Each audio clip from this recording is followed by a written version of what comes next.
नमस्कार दोस्तों, हम लेकर आ चुके हैं आप लोगों के लिए 20 मिनट में सुबह की 50 ताज़ा और बड़ी खबरें हैं। बताएंगे दोस्तों आखिरकार कैसे भारतीय जनता पार्टी को लगा बड़ा झटका।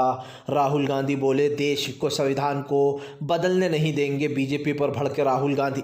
आखिरकार क्यों दोस्तों? सुप्रीम कोर्ट के ऐतिहासिक फैसले से विपक्ष में खुशी की लहर। जी हाँ, आपको बता दें आज ही सार्वजनिक कर दिया है सारा डेटा एसबीआई ने, लेकिन अभी इलेक्शन कमीशन को किया। इलेक्शन कमीशन 15 तारीख को जनता के सामने करेगा सार्वजनिक कि क्या हुआ है।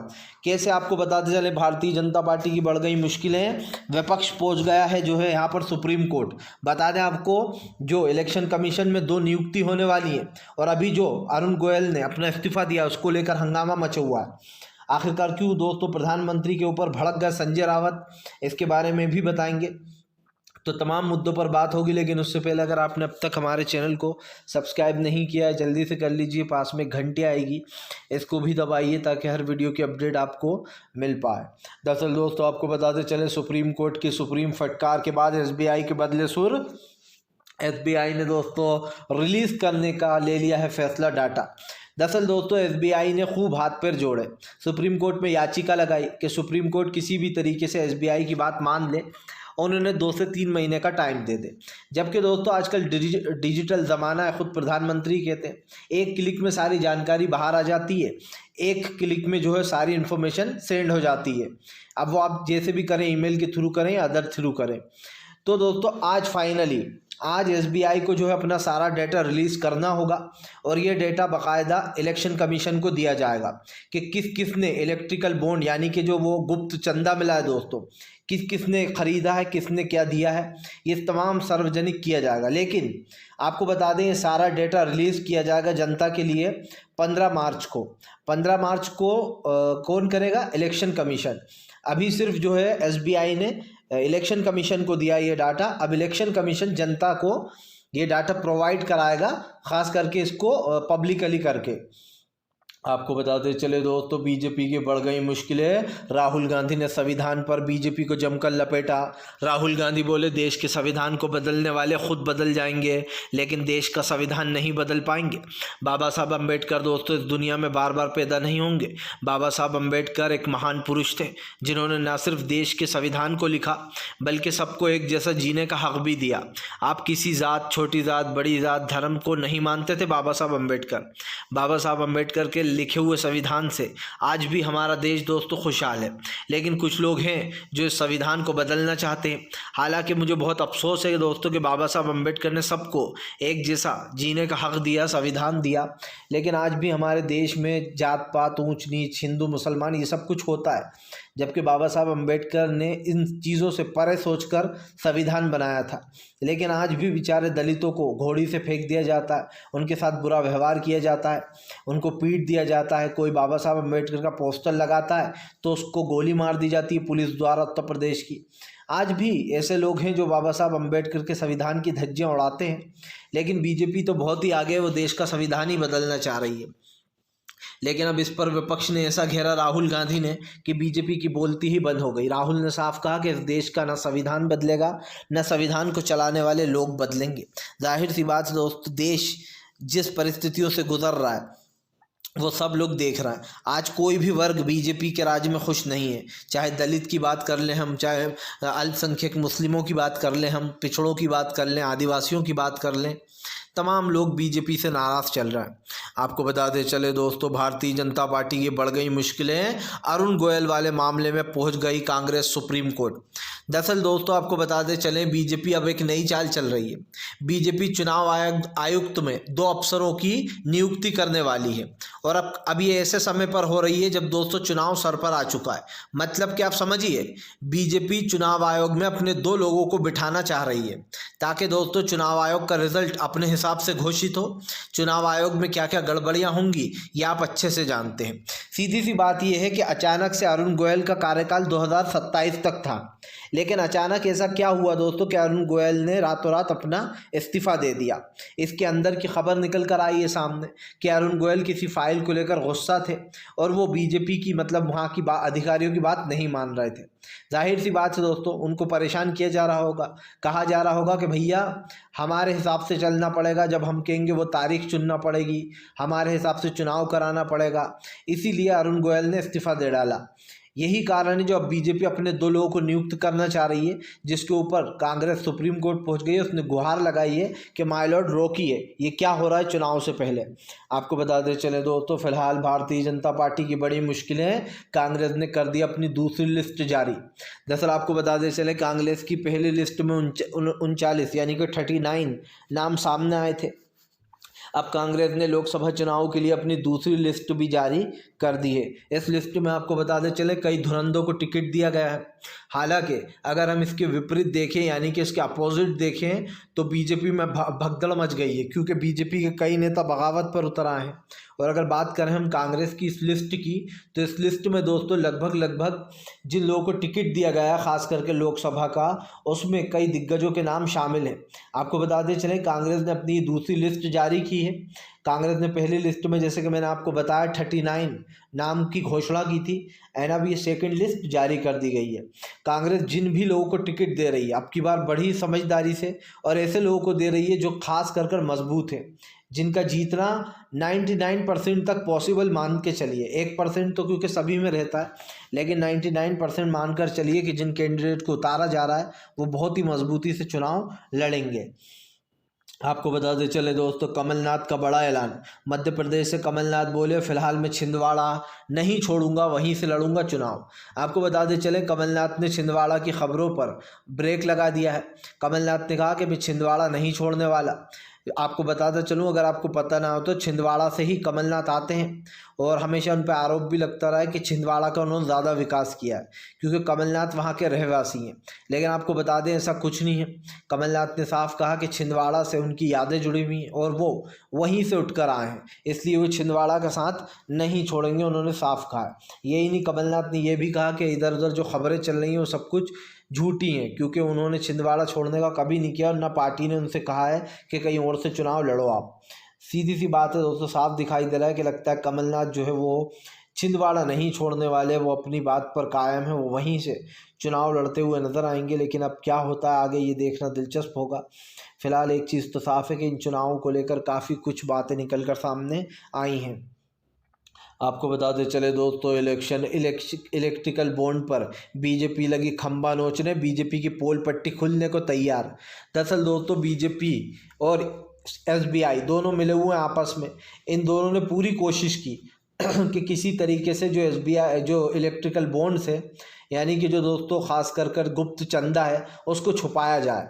और एसबीआई बैंक जो है वो 3 महीने का समय मांग रहा था, लेकिन अब बीजेपी के सर पर गाज गिर गई, क्योंकि कल सुप्रीम कोर्ट ने ऐतिहासिक फैसला सुनाते हुए कहा कि भाई आपको ये जानकारी देना ही पड़ेगी और कल के कल ही देना पड़ेगी। आपको बता दूं एडीआर ने ये रिपोर्ट दायर की थी कि एसबीआई जो है वो बीजेपी को बचाने का काम कर रहा है। एडीआर की इस रिपोर्ट पर सुप्रीम कोर्ट भी भड़का, क्योंकि जाहिर सी बात है अगर सुप्रीम कोर्ट ये कह देता कि भैया ठीक है आप 3 महीने बाद दे देना जानकारी, तो खुद सुप्रीम कोर्ट गलत पड़ जाता उसमें, क्योंकि सुप्रीम कोर्ट ने ही तो ये फैसला दिया था कि इलेक्ट्रिकल बॉन्ड्स का लोगों को पता होना चाहिए कि क्या है। अब अगर सुप्रीम कोर्ट ही पलट जाता तो फिर दोस्तों लोगों का विश्वास और उठ जाता। यही कारण जो सुप्रीम कोर्ट ने फटकार भी लगाई और कहा कि एक क्लिक में आपको सारी जानकारी मिल जाएगी, फिर भी आप जानबूझकर किसके कहने पर देर कर रहा हो। तो समय खारिज करते हुए यानी कि एसबीआई की याचिका को खारिज करते हुए उन्होंने साफ कहा था कि आज आपको जो है सार्वजनिक करना होगा सारा डेटा इलेक्शन कमीशन को। अब इलेक्शन कमीशन दोस्तों 15 तारीख को बताएगा किस किस ने ये ख़रीदे हैं इलेक्ट्रिकल बॉन्ड्स। मुझे पूरा यकीन है दोस्तों इसमें बड़े बड़े लोगों के नाम शामिल होंगे जिनको छुपाने की काम किया जा रहा था। आपको बता दे चले दोस्तों, संजय रावत ने बीजेपी के ऊपर निकाली भड़ास। संजय रावत बोले ज़्यादा से ज़्यादा बीजेपी क्या करेगी, अपने लोगों को चुनाव आयोग में बिठा देगी। दरअसल आपको बता दे चले संजय रावत भड़क गए। संजय रावत का कहना है कि बीजेपी सिर्फ अपने लोगों को हर जगह बिठा रही है। यही नहीं, संजय रावत ने कहा कि फ़िलहाल जिस तरीके से अरुण गोयल को अचानक से उन्होंने अपना इस्तीफ़ा दे दिया। ये कई संदेह खड़े करता है। सबसे बड़ी बात ये है दोस्तों कि ये संदेह तो निकल ही रहे हैं, लेकिन इसी के ऊपर अब जमकर फटकार भी लगाई गई है। उन्होंने साफ कहा है कि अरुण गोयल को जो है यहाँ पर इस्तीफ़ा देने को मजबूर किया गया होगा, उनसे ज़बरदस्ती अपना काम निकलवाना चाह रही होगी बीजेपी, पर उन्होंने मना कर दिया। दोस्तों, अगर देश को बचाना है, देश के संविधान को बचाना है, तो उसके हिसाब से ही चलना पड़ता है। और दोस्तों, बीजेपी ने सत्ता में आने के बाद 2014 के बाद से देश में सिर्फ नफ़रत का बाज़ार खोल कर रखा है। मैं चाहता हूं कि बीजेपी इतनी बुरी तरीके से हारे दोस्तों कि उन अंधभक्तों का मुंह उतर जाए जो लोग कहते हैं कि मोदी जी हम उनको लाएंगे जो राम को लाएं, जबकि दोस्तों राम को कोई नहीं लाया। भगवान श्री राम सबसे पहले आए दुनिया में, है ना, वो दूसरों को लाए हैं। ये लोग भगवान श्री राम के नाम पर मोदी जी का नाम जोड़ देते हैं। इन्हें लगता है कि हम उनसे नाम जोड़ देंगे तो लोग जो है धर्म के आधार पर वोट देना शुरू कर देंगे। आपको बता दें चले दोस्तों, फिलहाल भारतीय जनता पार्टी के ऊपर जमकर गरजते हुए नजर आए राहुल गांधी बोले स्वतंत्र संस्थाओं को बीजेपी अपने हिसाब से चलाने की कोशिश कर रही है। दरअसल राहुल गांधी ने अपनी यात्रा में फिर से बीजेपी को लपेट लिया। राहुल गांधी ने कहा कि फिलहाल स्वतंत्र संस्थाओं को बीजेपी ख़त्म कर रही है, वो चुनाव आयोग में अपने लोगों को बिठा रही है। राहुल गांधी ने कहा कि चुनाव से पहले बीजेपी करना क्या चाहती है, क्या वो चुनाव आयोग को दोस्तों आप समझिए बायस्ड बना रही है। और खैर चुनाव आयोग को बायस बनाना बीजेपी के लिए दोस्तों कौन सी बड़ी बात है। चुनाव आयोग तो शुरू से ही ये फैसले दे रहा है। असली शिवसेना की जगह शिंदे को शिवसेना नाम दे दिया गया। असली शरद पवार की एनसीपी की जगह अजित पवार को उनकी पार्टी का नाम दे दिया गया। यही नहीं, यहाँ तक कि दोस्तों अभी हाल ही में आपने देखा कि चंडीगढ़ में खुलेआम वोटों की चोरी की गई और बाकायदा बीजेपी को जिताया गया। इससे साफ दिखाई देता है कि जब ये आंखों के सामने इतने बड़े बड़े घोटाले कर सकते हैं दोस्तों, तो फिर ये पीछे रहकर क्या करते होंगे। और मैंने पहले भी कहा है दोस्तों और फिर कहूँगा, देश में भाईचारा, प्यार, मोहब्बत ये तो पहले ही बीजेपी ख़त्म कर चुकी है, लेकिन जो बची कुछ इंसानियत है वो भी ख़त्म करना चाहती है वो, ताकि उसको हमेशा वोट मिलता रहे। लेकिन ऐसी बेईमानियों से वोट पाए जाएंगे तो आप समझ सकते हैं कि विपक्ष बेचारा चाह कर भी कुछ नहीं कर पाएगा। और अभी विपक्ष जानबूझकर इस चीज़ को दोहरा रहा है कि ईवीएम में चुनाव आयोग के तहत 10% तक का घोटाला हो सकता है, लेकिन दोस्तों 10% को कभी भी ये मत समझना कि वो सही बताया। लगभग 20% मानकर चलिए, क्योंकि ये लोग कम बताते हैं। लगभग 20% मानकर चलेंगे तो आपको ये पता चलेगा कि बीजेपी कर क्या रही है चुनाव आयोग में। आपको बता दें चले दोस्तों, फिलहाल जो यहाँ पर भारतीय जनता पार्टी को लगा एक और बड़ा झटका। राजस्थान में बीजेपी के कई दिग्गजों ने बीजेपी को दिखा दिया ठेंगा। दरअसल राजस्थान में बीजेपी को बड़ा झटका लग गया है। आपको बता दें चले, राजस्थान में बीजेपी के बड़े नेता दोस्तों जो राहुल पासवान है वो कांग्रेस में शामिल हो गए हैं। आपको बता दें चले, राहुल पासवान को टिकट नहीं मिला तो वो बीजेपी पर भड़क गए और अब राहुल पासवान जो है वो कांग्रेस का दामन थाम लिया। सिर्फ राहुल पासवान ही नहीं, बीजेपी के और दिग्गज नेता ही हैं दोस्तों जिनको टिकट नहीं दिया गया, उन लोगों ने भी कांग्रेस का दामन थाम लिया है। मल्लिकार्जुन खड़गे और डोटासरा की अध्यक्षता में इनको जो यहाँ पर कांग्रेस की अध्यक्षता दिलाई गई। बताया जा रहा है बीजेपी के लिए बागी अब मुश्किलें खड़ी कर रहा है, क्योंकि राजस्थान में दोस्तों जैसे जैसे टिकट कट रहा है वैसे वैसे बागियों के चेहरे निकल कर सामने भी आ रहे हैं। ऐसी एक चीज़ तो पता चलती है कि बीजेपी का आने वाला समय बहुत ही ख़तरनाक होने वाला है, क्योंकि इनके अपने नेता ही ठेंगा दिखाने का काम कर रहे हैं। आपको बता दें चले दोस्तों, जो राहुल गांधी ने कहा था वही हुआ।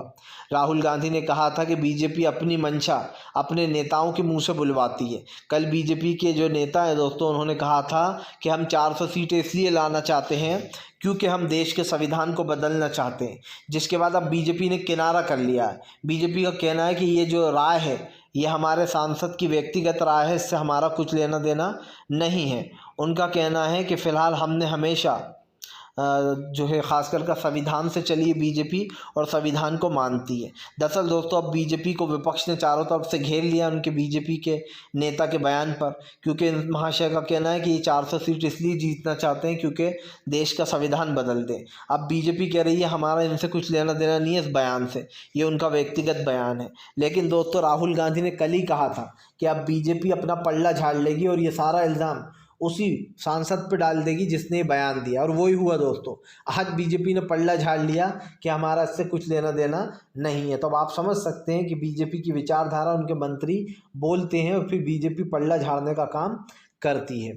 आपको बताते चले दोस्तों, फिलहाल भारतीय जनता पार्टी के ऊपर जमकर गरजते हुए नजर आई ममता बनर्जी ने एक नहीं दो नहीं दोस्तों, एक तीर से कर दिए कई निशाने।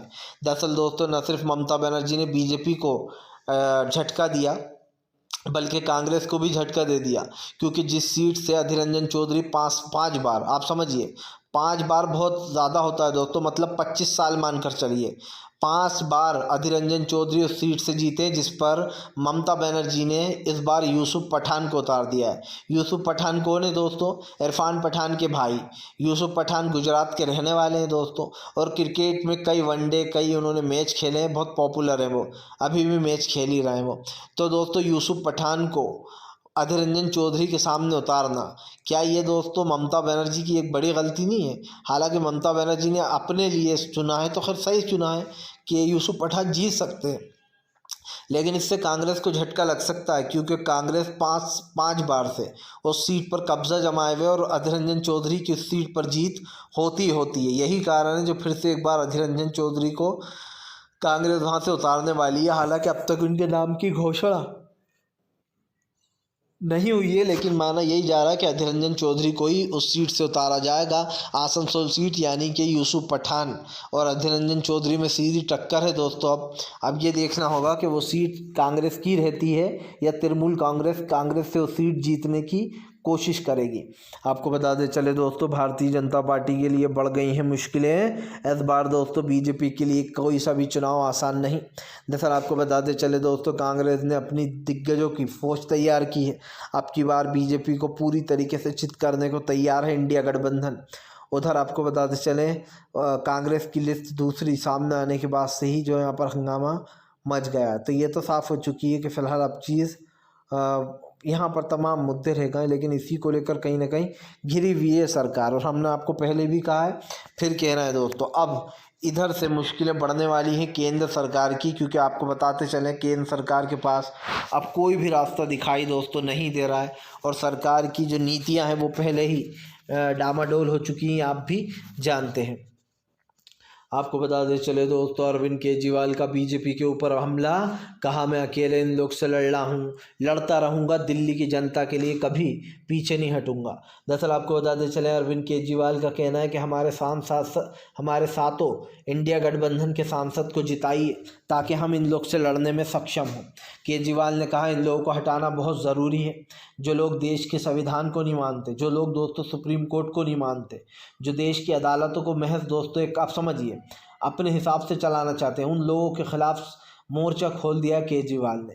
अरविंद केजरीवाल ने साफ कहा कि फ़िलहाल देश की संस्थाओं को अपने हिसाब से चलाने वाले लोगों को जनता माफ़ नहीं करेगी।